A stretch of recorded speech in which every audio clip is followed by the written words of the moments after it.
Welcome in, Hawks fans. Your boy Bryce Lewis back at it again for another Believe in Hawks episode. As we continue to go through this Atlanta Hawks offseason, the draft is inching more closer, and there's some rumors starting to come out about the Atlanta Hawks. Haven't really heard that much leading up to it, but had to bring on a guy who's been working really hard on evaluating prospects and giving his thoughts on some of the top prospects for Hawks this year. David Lee, you may know him as D Lee 3 on Twitter, X, or whatever, and also does some great work on his YouTube channel as well. Atlanta Hawks Film, ATL Hawks Film. So David, how are you doing today, man? I'm good, man. Looking forward to talking through the draft with you. Yeah, man. It's definitely a time where I think if you really are a real basketball junkie, you really enjoy this. Oh, for sure. And obviously we last talked at the trade deadline. So it's more about, moves around the league. And now we're like, all right, what's happening with the draft? Mm-hmm. So obviously this week's kind of been a little active for the Hawks. We'll start with the front office moves. They made moves earlier this week. We know they were searching for a president of basketball operations. They ended up hiring a senior VP of basketball operations. And I forgot the second title, but I know it has to do with analytics. I think it was like director of analytics. I could be wrong about that.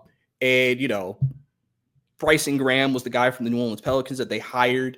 He's a guy who has been with the Pelicans since 2010, grew up through the system, became their GM for a year, even though David Griffin was the main decision maker. And now Hawks pried him away. What did you think about those moves when you saw them and we acquired those guys? Yeah, my immediate reaction was I've always loved what the Pelicans have done in the draft. Outside of the draft, too, they ended up getting Najee Marshall, who was undrafted.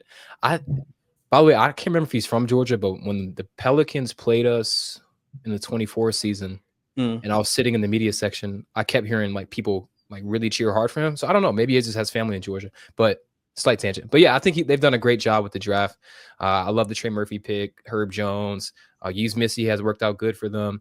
And then the guys I mentioned before, Najee Marshall and guys like that. So I think we have somewhat of an idea what his philosophy is as somewhat of like a lead draft decision maker. And he's taking guys with plus length, versatility, athletic guys. He's taken a lot of wings over the years.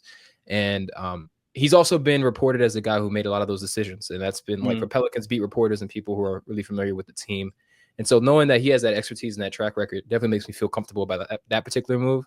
And then Dinwiddie, he's also like a very reputable front office exec. I think Brad said it best. He was like, no one thinks about the guys behind the number one, but in our case, if Soleil is going to be the number one, having all these guys with experience, I think is only going to be a positive. And as long as I think also like with the verbiage of Sham's report, where he said like they're adding to like sort of like people who they're going to be working under him. It kind of also makes me feel good about like the overall vision of this team remaining consistent from where it's been over the last couple of years too. And it's not like throwing a massive change into the way they evaluate things. Now, I think also like you have to balance experience and then also like what Saleh thinks is best for the team too. So I don't know. I think it's going to be interesting. Like it's kind of like we have no idea where they're going to go in the draft, even if we do have some preconceived notions based on, Graham's history or Dinwiddie's history or some of the things that the Hawks have done over the last couple of years. So I think it also kind of gives them an advantage too. There's a lot of different, this board is really interesting. Like I've said a couple of times, but they'd have to try hard to make me upset, honestly, with this draft because there's so many guys I like at 13, so many guys I like at 22. So, yeah, it's going to be great. Yeah, definitely, man. And Dinwiddie is the senior VP of strategy and analytics, so I just want to correct that. But, yeah, I mean, that's the thing about this draft that I think has been so exciting is it feels like there's so many good prospects at the selections that they are at. So it's one of those things where it's like, hey, they go in these directions. I get it. I understand it.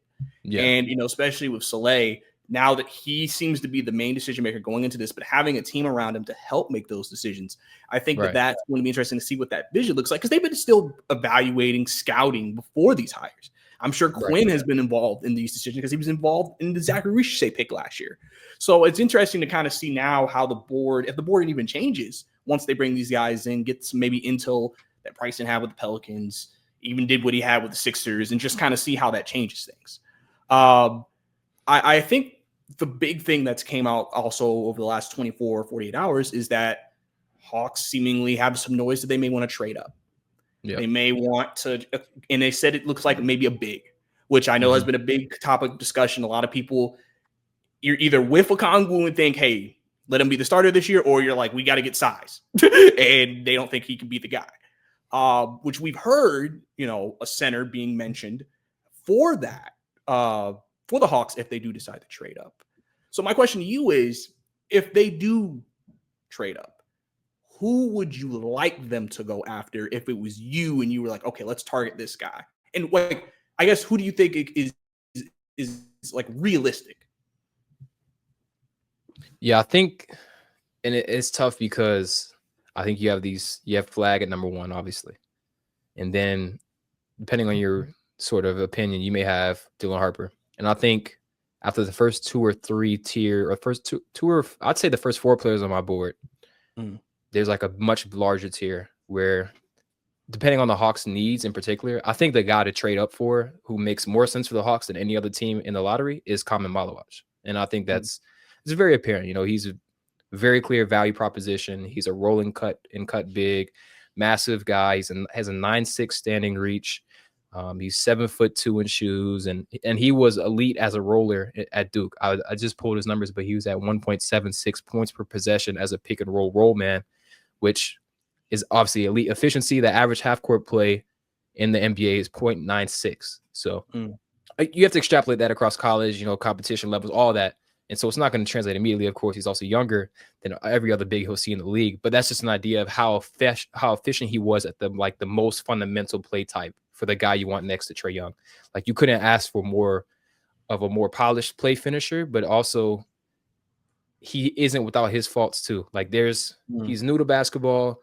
His hands are a little bit shaky. He's not, as big as he is, he's not super gifted as a drop coverage defender like you may expect. Although he takes up a lot of size, he's actually really good on the perimeter.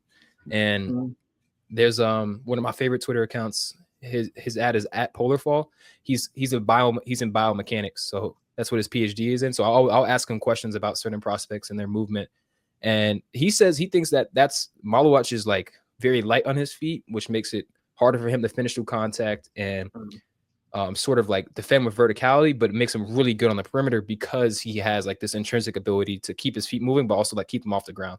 So it kind of like, it may kind of work, like make you think differently because he's this big, but he's not really like a drop coverage defender, which I don't think is a problem. I think it's more so about how much more do they value him relative to the rest of the bigs in the class, relative to everyone else in the class. And I think that's the point where it goes to, if you're going to have to move up, and I think the reports were saying that Toronto was looking at him. I've seen Washington linked to him. I've seen New Orleans. I've seen Brooklyn. So it's like you probably have to move up to 6 to 8. Hawks are at 13 and 22. I don't think 13 and 22 gets you up to 6 through 8. You'd probably have to throw in either a future first or Kobe Buffkin, and you probably have to throw some salary in there too. And so it's tougher there because it's like, I don't want to give up future draft capital. I think the fact that they have 2 swings at the ball here is really important too in this particular type of draft class. And so I would only do it if you could somehow get off a contract that you feel may not be as valuable long term, like if it's Terrence Mann, and if you could minimize the amount of future draft capital you have to give up. But I think he makes perfect sense for Atlanta. I think now there are other guys I would trade up for, but it would just mean you'd have to get a lot higher, and then you have to talk about the opportunity cost. So like VJ Edgecombe is someone I really like. But how duplicative is he with Dyson Daniels? Or then, the other guys in that range, like Con Knipple is someone who's been floated around. I think he makes a lot of sense for the Hawks too. But it's like, how much are you willing to give up for him? And I think the teams that are picking, like Philly, the issue is like Philly, San Antonio, those guys are trying to win right now. So like, they would probably they wouldn't take future draft capital to move up. They would want players who can contribute right now. And if you look at the Hawks roster, I mean, the guys who are untouchable, we're not going to move off of like a Zachary Rizachet or Jalen Johnson or Dyson Daniels or Trae Young to move up and trade a rookie like Con Knipple or Ace Bailey or VJ Edgecombe. And I think that's what makes it tough, because it's like the teams that you would want to trade up for are looking for immediately contributing pieces. And the Hawks, in my opinion, aren't as willing to move off of those guys to try and get younger when they probably feel good about their young core right now. And then all the other like contract pieces we have, the rotational players we have, probably aren't as interesting to teams outside of Onyeka. And, maybe I don't think George Niang has immense value either. So I think that's why, I think it comes down to Maluach, and then it's more so about, okay, where do you think these other bigs can land? Because at 13, I mean, you could have your pick from Thomas Sorber, Colin Murray Boyles, Berenger could be there, should probably be there. Maxime Reynaud would be there, likely. So it's like you're gonna have a lot of options. And it's like, is it worth taking those options off the board? I don't know. How do you feel about it? You know, I agree with just, you know, you don't want a player that's not necessarily, or just like maybe a replica of a player you have. I think this draft class, I remember last year, even after last year's draft class, people said the draft class was going to be one of the better draft classes we've had in a while because there was supposed to be a lot of talent. Now, obviously, I think we're going through the era of NIL and how that changes things and guys going back to school, et cetera, et cetera. But I think that if the Hawks want to trade up, I think it's about value. I think that's what it's always about. It's just value. What do you have to give up to acquire? Because it's not like you can't get a good player at 13. It's not like you can't, maybe you have a board for a reason. Yeah. Like, it's not like your number one guy, your number three guy. It's like, I really hope we don't have to draft our number three guy unless you just feel like he is like not at all a 13th overall worthy pick.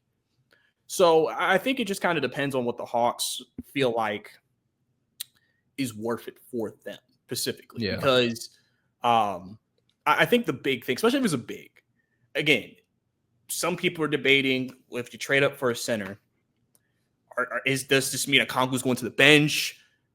Some people have asked, do you trade Okongwu for the pick? I mean, which I would feel like, okay, so you're right back where you started, where you still need a center. Yeah. And you have a guy, like at least Okongwu, at least we both know, hey, Okongwu could go give you 30 and 10 on a game or 20 and 10. Like we've seen it. I have no idea if this guy who we draft is going to, we have hope, we have potential, but we don't know. He may not be as effective in his first year in the league. So I think these are all things that they have to take into consideration, but I don't blame them for looking up because they may feel like, hey, that is one of our biggest needs to get some size. And we have a guy that we think would be really good. And obviously, you know, the Duke connection, you know, everything like that. So, I mean, he's basically Korver's son. And I think that's a factor for sure. I mean, when I went to watch the Georgia Tech game when Duke came to play us, I mean, Landry and Kyle were there, which they're doing the due diligence as they should on multiple prospects for that Duke team. But I think they've had a lot of visibility on Malawach throughout his development. And it's beyond just his years at Duke too. Like, if you watch him just at Duke, you might be like, this guy's worth trading up for. Like, he's very one-dimensional. But if you have to watch the stuff from when he played for South Sudan in the Olympics and he's going against NBA players and was playing consequential minutes and looked like he belonged, or some of the stuff even before that too. And I think that's where he becomes really interesting. But I think the other thing is, like, at his, like, there's only so many guys in this draft who are his size. And even then, like, there's no big we could trade up for, or even like, generally, I feel like there's really, man, I'm just thinking about all the options, but like, there's no big we're going to trade for, and he's going to be ready to start day one. Yep. Like, playing big man in the NBA is one of the hardest things to translate to positionally. Like, outside of guards, I'd say the next level would be bigs. And then I think wings have the easiest path to sort of transition to the NBA because it's a much more simplified role. When you're a big man, especially in his role, he's going to be the crux of the defense. He's going to have to be organizing people defensively. He's going to have to figure out his positioning and drop coverage. He's going to have to use his arms and his hands effectively to deny passing lanes. Like, especially the Hawks play a very, like, at the level screening type of defense. Like, their big men are very active, and the more movement you're asking from a big, like, the harder it's going to be for him to translate, because he has to figure out his positioning and communicate with guys. So I think with that in mind, I don't think they should never be looking up to say, okay, we're taking this guy to be the starter day one. It's more so like, we know Onyeka is on a great contract, 4 years, $64 million. We could stomach that as a backup big if whoever we take does surpass him. But go ahead and take someone who you think has the ability to push him. And like I said, I feel like there's a plethora of options. Like, I'd even list some of the other guys, like, in addition to the ones I said earlier, but like Ryan Kalkbrenner or Hanson Yang. Like, there's a lot of guys that I think could make sense for the Hawks at the 5 position. And also, I will say, like, I understand that we haven't had a 7-footer in a long time, but there's more to size than just height.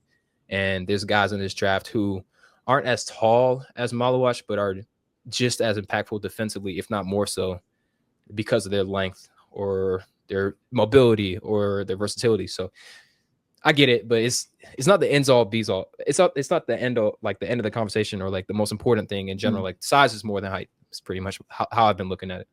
Yeah, and then also think about Malawach too is like, hey, he's still young. You know, he's still growing. It's like it's the same thing with a lot of these guys who are like 19, 1 year. Like, this guy's still growing. It's not like they are NBA body ready right now. Bang. You know what I'm saying? Not everybody has that unless they maybe 3rd year, 4th year guy coming out, little bit more developed. So I think those are things you also have to take into account too. But if that is a move they want to take, it sounds like that's something that they want to aggressively address, and then they think also will fit within the system, because that's always the biggest thing. Just make sure it fits within what you want to do as a team. Yeah. And so let's say they don't trade. Let's say they stay at 13 and they're just going to stay put. Give me if they do this, because some people may not be happy. If there was a guard at 13 that you could see the Hawks potentially being interested in taking, who would you see that be? Yeah, I mean, and I think part of it, the way I look at the guards in this class is like, it's hard for me to separate how I feel about what the Hawks need. So, but also I do think in general, the guards are weaker this year than the bigs and the wings. And it's also just like the league is transitioning a little bit in terms of like, if you're not extremely versatile as a guard or an all-time offensive talent, it's really hard for you to bring the same impact as a wing or a big. And in this particular class, I think that, of course, Dylan Harper's at the top of the pyramid for guards. Below him, I think Jeremiah Fears is there. I think it's tougher for the Hawks to take someone like him because of his size, but also just like we didn't see him in a low usage role by any means. Like, he wasn't expected to come out in this class, but he came in and took over the offense because that team really needed the offensive help. And so we haven't seen him in a complimentary role. So I feel like they would hesitate to take him just because you don't know what it looks like when he's not on the ball. I think it'd be similar to what they did with Kobe Buffkin. So Kobe Buffkin was someone who was able to scale up on ball in his time at Michigan, was also a very good complimentary player playing off the ball, off the catch, attacking closeouts. So they had Jace Richardson in for a workout 2 weeks ago. I think that's something to take a look at. Days. Yeah, I think they would definitely take a look at him. I think Walter Clayton Jr., not at 13, but maybe later in the draft at 22, they could take a look at him. I think taking a guard at 13 would be a bad approach, just because from what I've heard from like different like people who have real sources in the draft community, like I mean Sam Vecini I just listened to one of his podcasts and he was saying it's much more likely that guards are dropping to 22 than bigs or wings. And like you could have at 22, you could take Nolan Traore, who was a consensus top 5 player in the class before the season started. He had a rough up and down season. He's 6'4". His frame is really small, but like he at least has the size with the height. You could take a look at Kasparas. I don't think he'll fall to 22, but that's someone you could look at 13. Personally, I would not like them to take Jaeger Demon, but he's at least 6'8". His problem is that like he lacks aggression, struggled a lot against pressure, and was not a consistent shooter. So it's like, what do you do besides make flashy passes? And to me, he's just shy Josh Giddey at this point, and that's not someone that I think could be an NBA player. But I think they'll definitely take a look at Jace. They'll take a look at Jaeger, I'd assume, maybe Kasparas. But I think taking a guard at 13 is a bad use of assets, because I think you're going to get a similar crop of guard availability at 22. So go ahead and get your bigger wing at 13. I would prefer they go bigger wing at 13 and 22, to be honest. Okay. No, that's fair. Glad we got our Gidler reference in there. But yeah, I mean, no, I get that for sure. Like, guard is like, even though people like to especially talk about the backup point guard position as a big issue for the Hawks, it's one of those things where I think a lot of people are in the consensus as well. A guard isn't a place that they really are like, hey, I'm cool with us not touching that in the draft if that's not what we want to do. And some of the reasons you just mentioned are some of the reasons why. But so going into the wings then, if they're in terms of wings that you think may be available at 13, who would you like the Hawks to take if everything falls the right way? Yeah, so my favorite wing throughout this has been Carter Bryant. Played at Arizona. Again, not a guy who's expected to come out in this class, but stepped up when they had some injuries and sort of played his way into NBA draft contention. He's been rising a lot. And so I think Houston could look at him. I think Toronto, but if he gets past them, then you could maybe the Hawks could get him at 13. I think another guy is Noah Sengue. His team, they just won the semifinal game today, which means he won't be able to come work out for any NBA team before the draft. And so it could negatively impact his draft stock, because they may not be able to verify measurements or get to see him in their setting.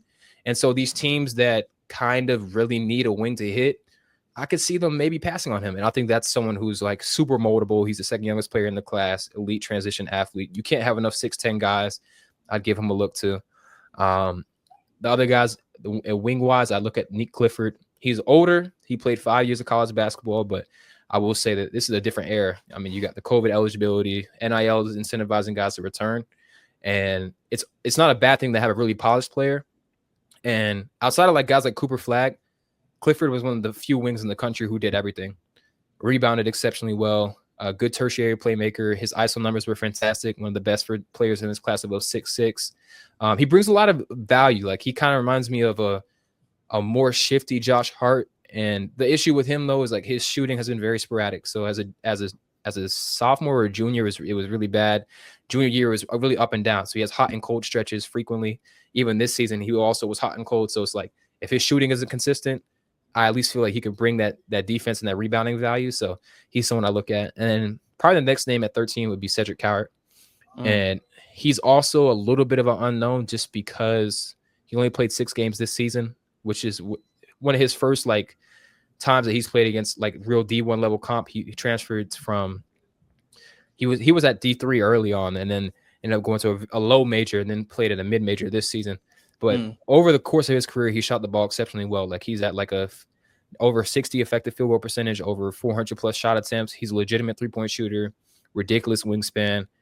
He's gotten some J-Dub comps. I don't think he's as shifty as J-Dub. I don't think he has guard skills like J-Dub, but I do think he has like immense wingspan and a lot of utility as a wing. So he's like the type of guy that could really destroy closeouts or just shoot over people because he has such a ridiculous frame. So those are the guys I look at. My guy has been Carter Bryant, wing-wise. I believe in him in terms of like the defense is really special, and then it's like the offense is a lot more rough. But I think he would need time, and I think like again, I don't think the Hawks should be in a particular rush, but I do know they likely want to win. So it's like he at least brings the defense and the rebounding early on, and it's like if you just have that skill to bank on and bring impact early, then we can bring you along slower on the offensive end. And so yeah, he'd be my guy for sure at 13. Hey, and especially with the development program they have in Atlanta and how they help people progress even just in a year. I think that's something that when you look at a prospect like that, you can say we can bank on, hey, we think we can help him get up to snuff on certain parts of his game. Obviously, you're not going to do everything during the season, but maybe we can make him a little bit better confident as a driver. I know it's funny. They worked with that with Garrison this past year. They had talked about Garrison. Obviously, we know him as a shooter, but they had worked with him on like, hey, attacking the rim if they're taking the 3-point shot away, just to give him something else. So it's not just it's shoot or bust. So, that's something I think, Carter Bryant's been a very popular name. And so that is a pick that if they went in that direction, I would also be happy with as well. So now let's get to the bigs. If at 13, I feel like 13 for bigs is a weird spot because I feel like a lot of people feel like it's either the undersized big or, could you potentially be overdrafting a big? I don't feel like there's a lot of people feel like, oh, this is a perfect fit, unless a guy maybe falls a couple of spots lower than expected, maybe. So who do you like at 13? Yeah, I think that bigs wise, and this is really like, I consider him like my number one for the Hawks. Like I'm taking Colin Murray-Boyles over anyone. Outside of Maluach falling to 13, then I'd have to think about it. Otherwise, like I'm taking him immediately. He was so much fun to watch at South Carolina. I like to tell people like, this is like Julius Randle if he cared about defense and like was really good at it. And Colin Murray-Boyles is a legitimately like awesome defensive prospect. And his biggest sort of selling point is defense. And then you look at the offense and it's like, wait, this guy's, yes, he's 6'7". He also has a 7'1" wingspan and he's super strong and he had great ISO numbers and he played on an awful South Carolina team. And he still was like top 6 in BPM, which is influenced by like your on-court net rating. So he was dragging an awful team in a really tough SEC and was so productive. And he improved from his first year, like exponentially, like in terms of creating for himself. But in that first year in South Carolina, we saw him in a more reduced role, which again is very important for the Hawks because you can't take guys who have only been in one context. Like the Hawks at this point, they need to take someone who at least ideally you can try and get someone who has some sort of creation ability or at least upside to create for themselves, just because it's really tough to build a roster and you're going to keep asking this to Trae Young year after year after year. And yeah, the goal is, or the hope is that Dyson grows and Jalen grows and Zach grows, but you need to take more bets at that, more bites at the pie. And so I think he makes a lot of sense because he's so impactful defensively. I think he can guard 1 through 5. He can be a really dominant small ball 5 for them because he's a great decision maker and he's so strong. So yeah, he's the guy I take hands down, no question asked. I don't care about position. If he's on the board, I'm taking him. The next big would be Thomas Sorber. He played similar to Colin Murray Boyles, played on a Georgetown team that wasn't great, but when he was on the floor, they had the best rim defensive field goal percentage in the country. He averaged a ridiculous amount of blocks per 100 possessions. His defensive impact was among the best in the country. He has a 7'6" wingspan. He is 6'9", and I understand why, again, people are a little bit fixated on the height, which makes sense because we've seen from time to time how Onyeka's height can impact his effectiveness. Then I would just tell people to, hey, look at his numbers with Jalen next to Onyeka. And if the idea is, or even look at Onyeka's numbers with Mohamed Gay next to him. So what we've learned is, because when Mo Gay was next to him, we're talking about like a 110 defensive rating, which is in the top half of the league. Jalen Johnson next to him, we're looking at 111, 112, which again is like a top 10-ish, top 12-ish defense in the league. So when he has the right pieces next to him at power forward, you can live with a 6'9" center. And if Mo Gay continues developing as that guy who can rim protect on the weak side, we're fine. And I think that Sorber in particular is already more gifted as a rim protector than Onyeka. And he's also like, he just has a level of physicality and verticality in terms of his reach that isn't as accessible to Onyeka. His issue, he had a toe injury that ended his season. And he doesn't have a history of foot injuries, but it's always a point of concern with bigs. We've seen how that sort of impacted Onyeka. And he's also not going to be able to work out for any team this season or this leading up to the draft. And he also won't be able to play summer league. So I don't think he'll be back until September. And that's a long time. That's a lot of development to miss as a big. And again, that's one of the more consequential one of the more consequential positions that you need that developmental time for. So something to consider with him. But I definitely like him a lot. And offensively too, he's really intriguing. He has a smooth shot, though didn't really go in a lot. And he has a lot of skill and touch around the basket.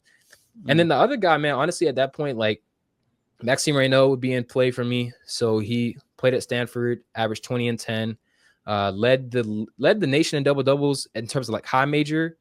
The only guy who averaged more was Jackson Lindenberg at UAB, but he was right behind him. He made the most 3-pointers by a 7-footer in D1 history. Extremely skilled.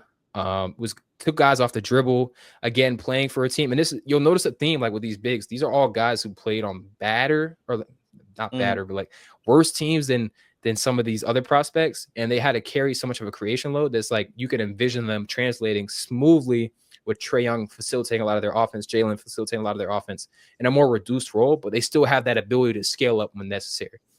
And that's what I think is really important.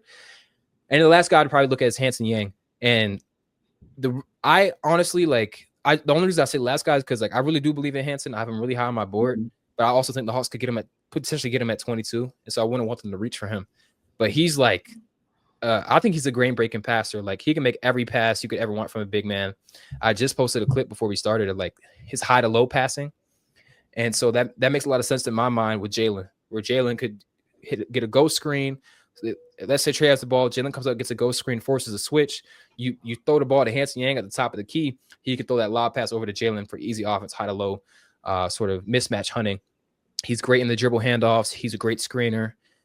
His shot is also a little bit more projectable than some of the other bigs in this range. He shot it really well at the rim. Now the CBA is not great defensively. Like I watch a lot of his stuff, and I'm just laughing at some of the clips. Like they don't really know how to play defense over there. But he saw like NBA level centers, not NBA levels, former NBA level centers, I should say, like Taco Falls over there. Some other guys that like have legitimate size. So it's not like he was physically dominant. I do think some of the things with him is like his athleticism and his verticality isn't there. So he's not going to be a lob threat, but at the same time, he's 7'1". So his touch helps him a lot. But yeah, I think he can legitimately be like one of the best offensive players in the class. And I think that with his passing, he's like, there are some guys, of course, like guards that can generate more advantages off the dribble and can make more, I guess, creative or driving kick opportunities. But I think he has the ability to be the best playmaker in the class, which is crazy to say for a center. But it's just like his ability or his threshold to become a playmaker is so much lower because when you consider screen assist and stuff you do at the top of the key and some of the bounce passes he can make, the transition outlets, like I sat down, I have like 50 clips of his passes and I have one of every type of pass. Like anything you could ask for a big, he can do. And so I think I would want to bet on that offensive talent. I think ideally you'd want to go like winger big, but also you go like more defensively minded versus offensively minded because you don't want to be too defensively minded. You end up being like Orlando.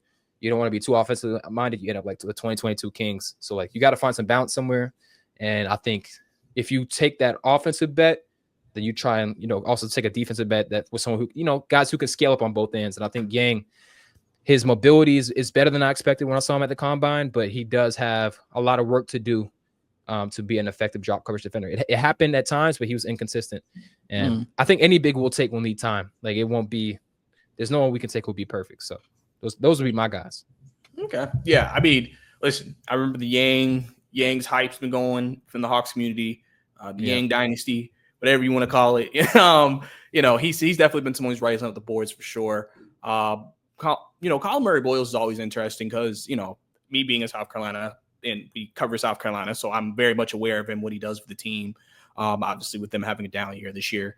But, I think a lot of people are just, like I said, it's the same thing we were saying with Bayeka. It's the height thing. Like, can we really, is that really going to change the team for the better? I know some people have brought up the Jalen Johnson. Like, I guess he's Jalen's backup, I guess, in that situation, which some people are like, I don't know if I guess some people are like, is that too repetitive maybe in terms of the type of player, even though Jalen is a different type of player in terms of some other things like a passer, things like that. Collins is like a guy who you said defensively, he's the best defensive, probably front court player in terms of versatility, at least in the draft as well. So outside of Flag, I think he's the best. And like to get something like that at 13. And also his range is reportedly pretty wide. Like I thought he was like people like there's draft Twitter, which is typically an echo chamber, and people are like, they're sort of in their own head about where they think these players are worth. And then there's like the actual NBA front offices and where they value. And there is some concern from NBA front offices about like how he fits into their system. But I think if you have a coach in a system that makes sense, then he's going to return at least top 5 value. And like Atlanta makes sense because we play a switching defense and we have Dyson Daniels and we have Quinn Snyder who can like scheme up how to make him effective offensively. And I think he'll play that small ball 5. Also, I just got a response to one of my tweets, but they said that Rafael Barlow, who's broken a lot of draft news, he's the one who mentioned Malawatch. He just replied to my Yang tweet, and he said that Yang will be in ATL this weekend for a workout. So I guess they'll have him in and get to check him out. Yes, sir. David Lee breaking news on the podcast. But that's definitely good for show. I mean, it'll be interesting. Now, I do want to ask you one person before we move on to 22, because he's a name who's popped up. But I know you said you're not a big fan. Yeah. Went to Georgia. Asia Newell. Yeah. A lot of people, listen, obviously you have people who are Georgia fans and like, bring them, keep them in the home state. But you are just like, I'm not really moved. What about him kind of is just like, I'm not moved? Because some people kind of have him in there. I think it was reported earlier the Hawks brought him in for a workout. They did. So what's up with him? What is like your feeling on him? Yeah, my fear for him is I don't like his frame and I don't like his skill set for what I think he is in the NBA. I don't think he's a 5. And for a lot of his minutes, I want to say 60 to 7% of his minutes, he played next to Sorrell, who is a massive body, took the biggest assignment in the front court, helped up on the glass. And I think some of that probably in his favor, the fact that he was that effective at the rim with another big and the fact that he's that explosive, I understand that. But it's more so like, I think he's a 4 in the NBA. And if he's a 4 in the NBA, I don't think his handle's there. I don't think his shot's there. I don't think his mobility is there on the perimeter. And it worries me that we saw Georgia be so much less effective with him as the only 5. And his shot has never, like, if you look at his shot, like from like high school through college, like it's not necessarily projectable. And that makes me worried too, because it's like, if he doesn't have the handle, but he's super explosive, but at least he can shoot, then, we're looking at Obi Toppin, and that's a valuable player. If he can't shoot and the handle doesn't develop, which it could be harder for guys who play upright like he does, then I don't really know what you're looking at. And for his high school career, he shot 33% from 3 on 139 attempts. And for his college career, he shot 29% on 89 attempts.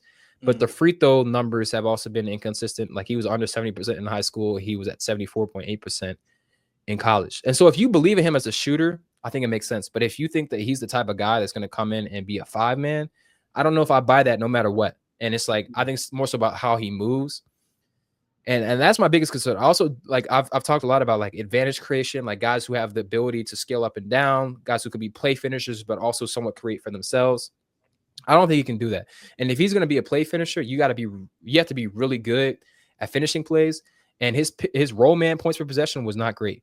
Now, I will say Georgia's guard play wasn't great either, so they didn't always find him in the most effective places. And again, Trae Young has maximized Dwayne Dedmon, Alex Len. You could throw any big out there, and he will make them viable. But I think at 13, you have so many other guys that I personally believe more in. And again, the front office may think differently. I just don't know what he is going to be in an NBA context. And if you want to take John Collins, just go trade back for John Collins. But even John Collins' face-up game was way more developed at that point, and it was actual, like, you could throw it to John and he could create something for himself out the post. I didn't really see that with Asa, and it's, again, like, I think for him it's more so like, yes, I do have these concerns about him. I also like these other bigs so much more, and I don't buy the shooting. If I bought the shooting, he's a special athlete. You know, it could be different, and he has looked better in better context. Like when I watched his U19 tape, I was like, okay, he looks pretty good here, but it's like it gets higher level comp. It wasn't necessarily there. So that's my biggest thing. I just want the Hawks to stay away from play finishers. And if they're going to take a play finisher, take a shooter like Rasheer Fleming and not someone who I don't really feel comfortable projecting as a shooter.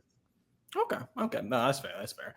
I just haven't asked anybody about that yet. So it's interesting to get that kind of insight just into him as a player, and just kind of seeing why, you know, like I said, because you're not the only person. There's been some other people who also been looking at some tape and film, and it's like, it's just, you know, it just kind of depends on what you said. Yeah. Are you sold in the shooting? He's a very athletic guy. Is he a 5? Is he a 4? Because all these things, when the front offices evaluate, will determine the value in their eyes of that type of player. Mm-hmm. So now let's get to the 22nd pick. Obviously, this is a pick where I think out of the two, Hawks fans feel like 13 is a player that you hope could contribute in the rotational way first year. 22 is like, hey, this guy might be in the G League, maybe. But more likely, or maybe someone who could be on the roster. We'll just run through it right like we did earlier. If they went guard here, who would you like? Yeah, I think Walter Clayton would be pretty high on my board. I think he's like a Peyton Pritchard type player. If I had to give y'all the best shooters, I'd say he's second best in the class behind Trey Johnson. And it's because of his pull-up shooting and the different angles, the movement shooting. I think he'll bring a lot of value as a high-volume three-point attempt player in the NBA. I think as a decision maker, he's not exactly there. He's a little bit older too, which means that I don't know if he'll ever get there. But I think that just that amount of three-point attempts, and then also like some of his contortion around the rim, he could be a real bucket getter in the NBA. And he's not a slouch defensively either. He did get lost sometimes. Like even on that last play against Houston, he was out of position, but he closed that gap, and it was an aggressive closeout, and it forced that travel.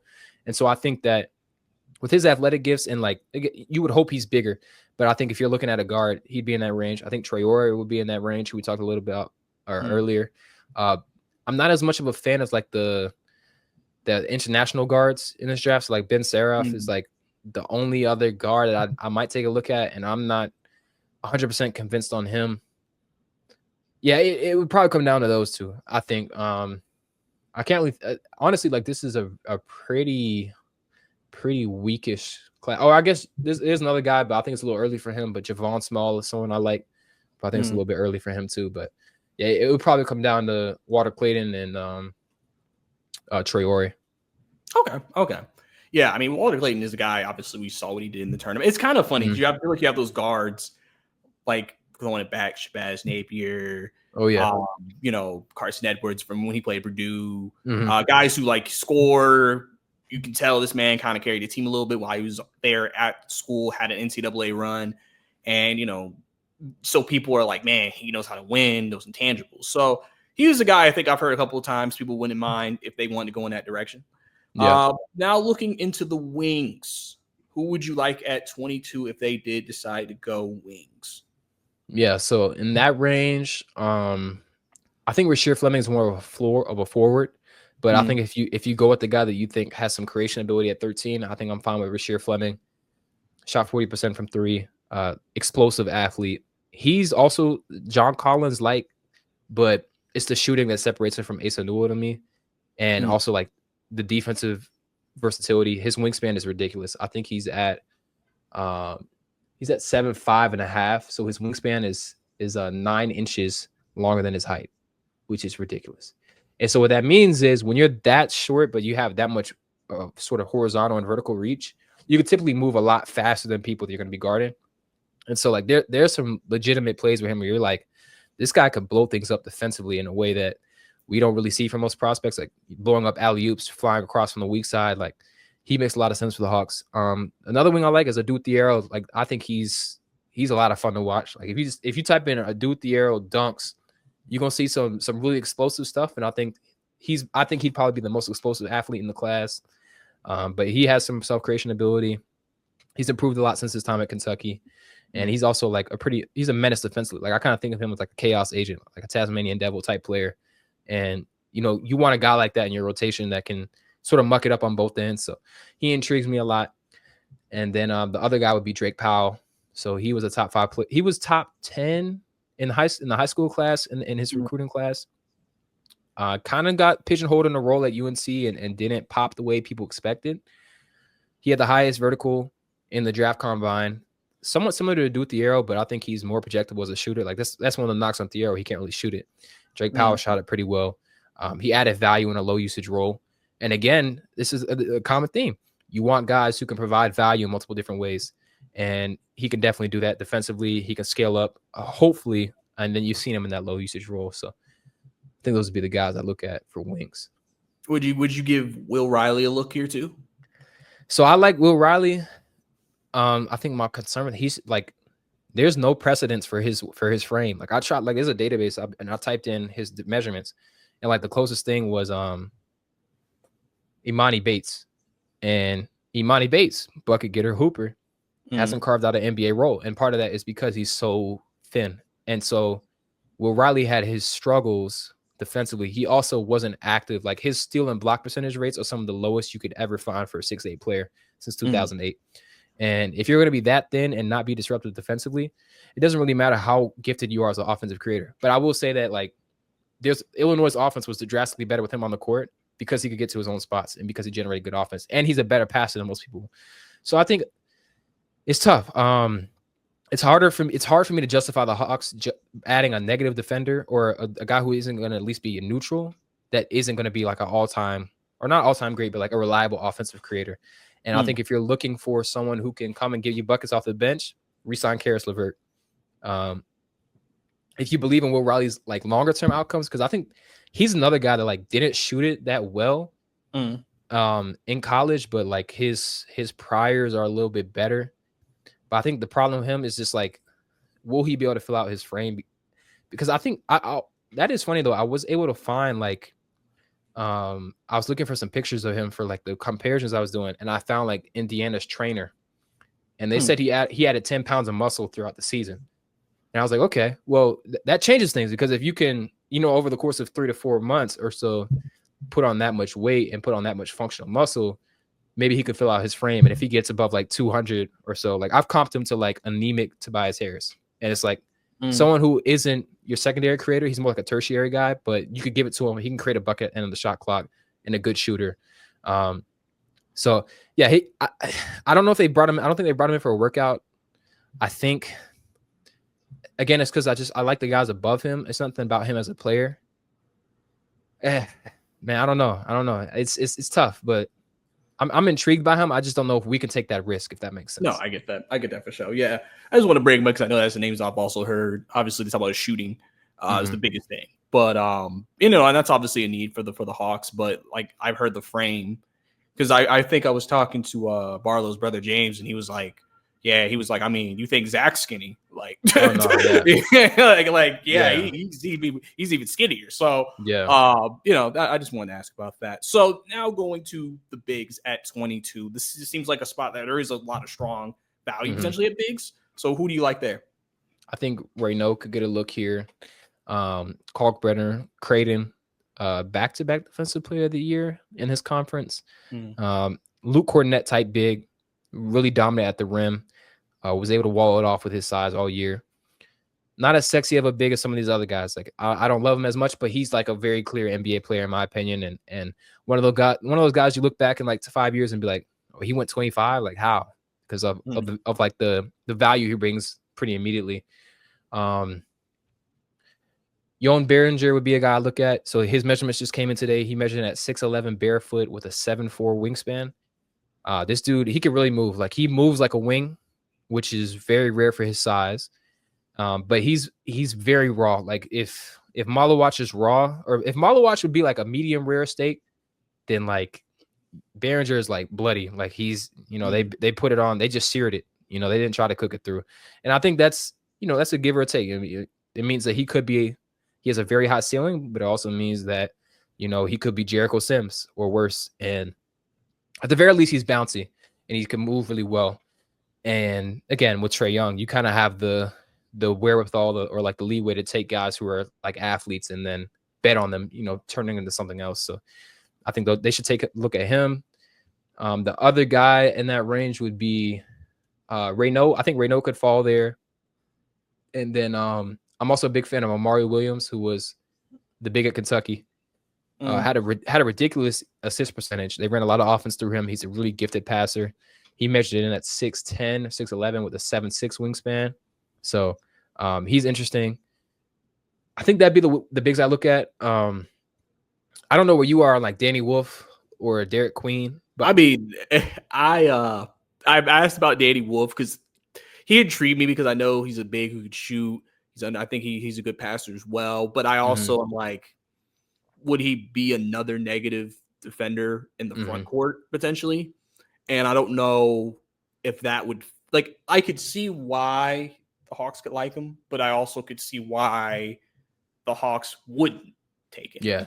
Derek Queen, I've also heard just mainly about there's a lot of work to do, especially I think offensively for him. So they said it's better if you could pair him with a particular type of front court teammate instead of like, oh yeah, you're our guy. Like you need somewhere where he can really grow. Yeah, I was thinking like Derek Queen, one of my favorite fits for him, as low as I am on him relative to everyone else. Like I think Washington makes a lot of sense for him because Alex Sarr is the exact type of big that helps him insulate. And then they also have like Bilal and Kaishan and Bub, all these really big guys at their position with length. And so his defense wouldn't be as big of a problem. But I think my thing with Danny Wolf is like he turned the ball over so much. Again, a guy who like I don't think he's a true 5. Yes, he's 7 foot, but like he just does not move. Or actually, no, he's 6'10" and a half. He did not move well. I didn't think he had any sort of ability to defend above the rim. His wingspan isn't bad, but it's like he just doesn't really know how to use it, I guess. Like it, and he's more floor bound than you'd expect. I mean, but the dude, he was legitimately their point guard, which is not normal for a big man. Yeah. And so that for a team that like, I think for a team like Orlando or a team like even Minnesota, you might be able to convince me for them, but I just don't think we have the luxury of adding someone like that who would make it so tough for us defensively. And again, this is another guy who didn't really shoot it.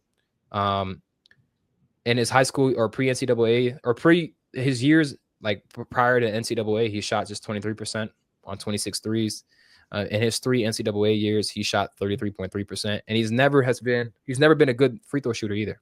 And so it's like, you have all this skill, but you have a lot of defensive concerns, and we don't know what you are as a shooter. It's tough for me to say the Hawks should make a bet on that. As much as I do believe we need some offensive creation from the front court position, I would take the strength creation from Colin Murray Boyles and Thomas Sorber. I would take the passing creation from Hanson Yang. I would bet on, Ryan Kalkbrenner eventually becoming like Brook Lopez light before I look at Yang or Queen, or before I look at Queen or Wolf. I know that Queen has his fans among the Hawks fan base, and I understand it. I just can't get there because I'm like, I don't know how this dude can defend, and I don't know how he can defend in our system. He can move his feet. The motor wasn't consistent.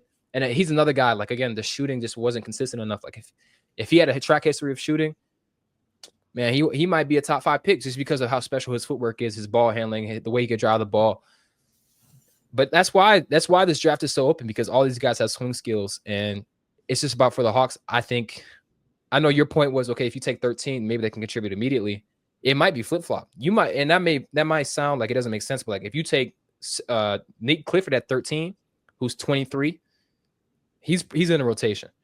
But if you take someone like Hanson Yang, or if you take someone like even one of the guards, you take one of the wings who are younger, those guys might need more time. So I think it's more so about like where the guys are coming into as opposed to where they're drafted.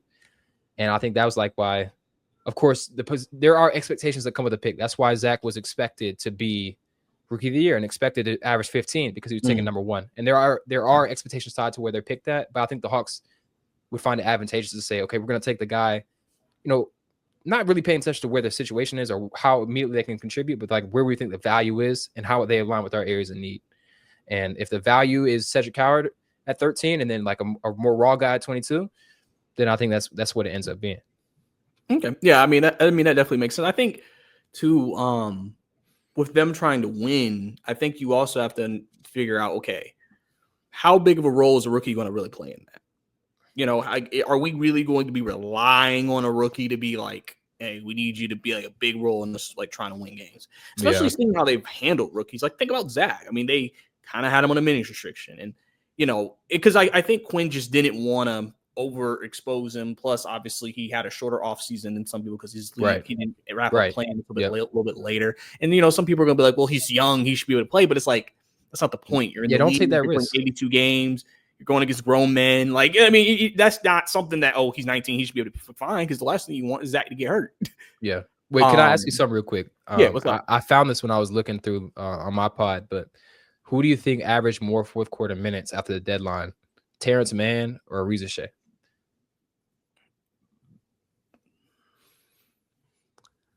I mean, I just have the images of Terrence Mann finishing at the Fording game. So I would say Terrence Mann. Yeah, like Ariza Shea was 9th in average fourth quarter minutes. Like there were multiple times where they closed with Niang over him or Levert or Mann and I think that's, you know, like to your point, how a rookie could be treated. We do have that trade exception, which I think you could maybe like give a team some cap relief, because if we take 2 rookies, we'd be like 40 million below the first apron. And that's before extending or re-signing Karras or re-signing Larry Nance or extending other people. Well, actually, no, not extending because it wouldn't count. But like, if you re-sign Karras and Larry Nance, it would eat into that. But if you re-sign both of them for reasonable amounts, you could still have 20 to 25 mil that you could just take in a player for and get like reasonable depth back. Like I think you could call LA and see if they want cap relief for Rui Hachimura, or you could call Orlando, try and get Goga Patadze. You could call. You might call Toronto, see if they need some help too, because like all those teams want more cap flexibility for free agency or for different trades. You call Phoenix. So I think they could get depth without having to rely on rookies. And I think like what I would do if I was a Hawks front office, like overall, I'd take both rookies. I'd take one big, I'd take one wing, and then I'd use the TPEs. I'd re-sign Caris LeVert, I'd re-sign Larry Nance, and I'd try to use the TPEs to find a guy to give me rotational minutes that's like making a big number. Like I didn't even look at Chris Middleton or Marcus Smart, but the Wizards don't need cap relief like other teams do. But like I would look for guys like that are making a lot of money but aren't as useful to their team, but could like give us some real NBA depth. Because I said at times throughout the season we have the best 12 to 15 in the NBA.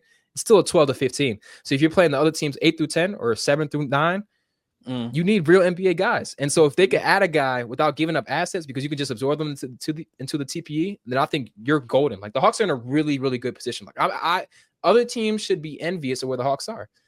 You've got a very, very exciting young core. You've got 2 first-round picks. You've got a massive TPE. They don't use TPEs traditionally under Tony. This is a year to use it, in my opinion.